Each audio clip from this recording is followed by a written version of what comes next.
नमस्कार जी। नमस्कार जी। देश का हर व्यक्ति को मेरा अंतर के गभीरतम प्रदेश से श्रद्धा व सम्मान के साथ मैं आज शून्य से 9 तक अंक के अंदर शून्य का क्या महत्व है उसी के ऊपर आज का बयान है यूट्यूब चैनल के माध्यम से। देखिए, शून्य जो है वो सुप्त अवस्था है, जो एक है ये जागृति अवस्था है। जैसे किसी बीज अंकुरित होने के बाद उसी को पौधा कहा जाएगा। जो अंकुरित हो, जो बीज और पौधा के बीच में जो अवस्था है वो अंकुरित अवस्था है, वो सुप्त अवस्था है, वो शून्य अवस्था है। ना उसको बीज माना जाएगा, ना उसको एक माना जाएगा, ना उसको पौधा माना जाएगा, अर्थात सुप्त अवस्था है। शून्य जो है वो सुप्त अवस्था है, एक जो जागृति होता है, एक से हमको गिनना स्टार्ट होता है। जब नेचुरल गणन संख्या सेट में 0 नहीं होता तो आज हमारा वेदांत और मॉडर्न साइंस और गणितिक शास्त्र आज इतना आगे कभी नहीं पहुंच सकता। शून्य जो है उसी का ज्यामिति के क्षेत्र में उसी का बड़ी परिभाषा क्या है ना, असंख्य बिंदु का समाहार है।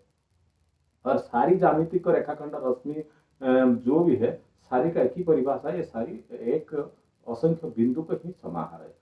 शून्य के अंदर सारी ब्रह्मांड ही समाहित है।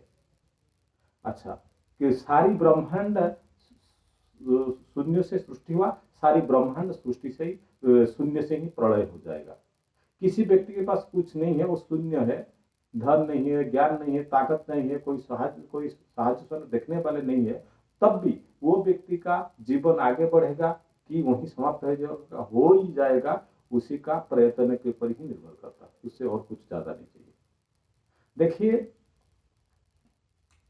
जब शून्य यात्रा करके शून्य जब जिस स्थान पर यात्रा करके बैठ जाता उसी जगह उसका मूल्य तय होता।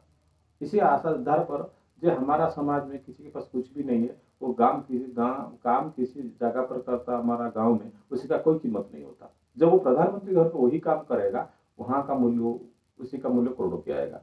वहां उसका काम का नहीं है, वो स्थान की है। वो स्थान उसको कैसे प्राप्त हुआ ना, यात्रा के माध्यम से। जैसे शून्य यात्रा करके अपने स्थान के ऊपर बैठ जाता, उसका मूल्य तय होता, उसी प्रकार आप अपने यात्रा के माध्यम से स्थान अपने प्राप्त करेगा, स्थान की कीमत होती, समझे।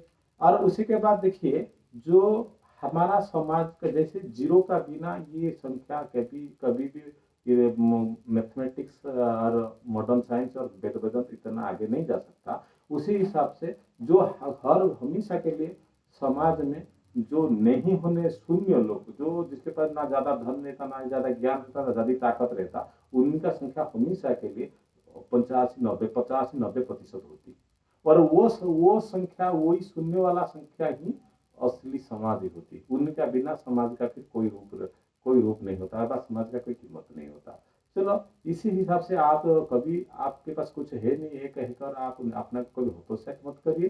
शून्य का असली वास्तव इसी मेरे वीडियो में आप अनुभव करिए और उसी हिसाब से आपको अपना आगे बढ़ाते रहिए। धन्यवाद। इसी वीडियो से इतना ही।